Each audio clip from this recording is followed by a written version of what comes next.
জাকাত ইসলামের মৌলিক ৫টি স্তম্ভের অন্যতম একটি। জাকাতের বিধান আল্লাহ ফরজ করেছেন। জাকাতের মাধ্যমে সমাজের অর্থনৈতিক বৈষম্য দূরীভূত হয়, মানুষে মানুষে ভেদাভেদ দূর হয় এবং কিছু মানুষ দরিদ্রতা বিমোচন করে তারা স্বাবলম্বী হতে পারে। এটা কি সুন্দর একটা জীবন ব্যবস্থা। এজন্যই তো ইসলাম সার্বজনীন এবং শাশ্বত এ বিধান আল্লাহর।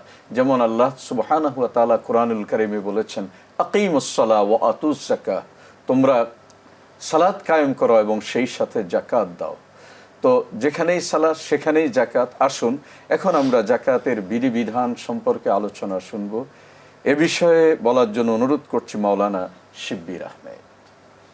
আলহামদুলিল্লাহ, ধন্যবাদ ভাই, সম্মানিত পরিচালক, যিনি আজকের একটি গুরুত্বপূর্ণ যুগ উপযোগী একটা কথা বলার জন্য আমাকে সুযোগ করে দিয়েছেন। আল্লাহ তাআলা সূরাতুল তওবার ৬০ নম্বর আয়াতে বর্ণনা করেন কাদেরকে মাঝে যাকাত বন্টন করতে হবে।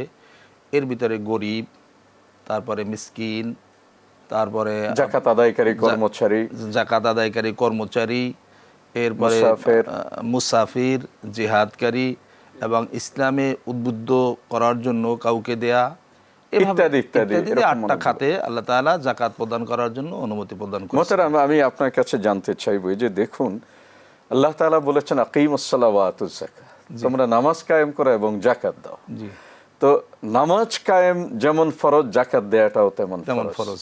কারণ একজন ব্যক্তি নামাজ পড়বে অথচ তিনি ঋণগ্রস্ত, তার মনে শান্তি নেই। জি, এজন্য যাকাতটা খুবই গুরুত্বপূর্ণ। তো এজন্য আমাদের যাকাতের গুরুত্বটা কি এটা একটু। এবং ঋণগ্রস্তদেরকেও যাকাত দেওয়া তা আল্লাহ তাআলা এর বিধান ফরজ করেছেন।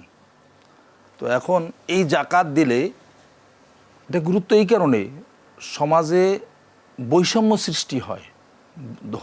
ধনী দরিদ্র এই একটা বৈষম্য আমরা ছোট থেকে দেখে আসছি, পূর্ব থেকে এরকম। এই সমাজে যদি যাকাতের প্রথা চালু থাকতো তাহলে এই বৈষম্যটা থাকতো না।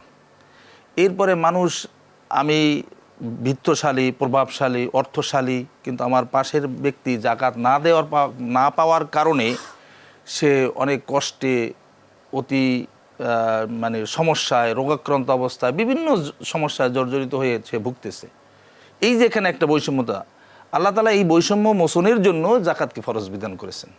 মোহতারাম, যাকাত কাদের উপরে ফরজ? মানে যাকাত কখন ফরজ হবে? যখন মালিকে নেশাব কোনো ব্যক্তি হয়, অর্থাৎ 52.5 তোলা রৌপ্যর বর্তমান বাজার মূল্যের যেই পরিমাণ টাকা 1 বছর তার কাছে গচ্ছিত থাকে অথবা তার চেয়ে কিছু কম সময়, তার জন্য যাকাত দেওয়া ফরজ। অর্থাৎ 1 বছর ভরণ পোষণের পর একজন ব্যক্তির কাছে যেই গচ্ছিত সম্পদ থাকে সেটা যদি 7.5 তোলা স্বর্ণের পরিমাণ হয়, 7.5 তোলা রৌপ্যের পরিমাণ হয়, তাহলে সেখানে যাকাত আসবে।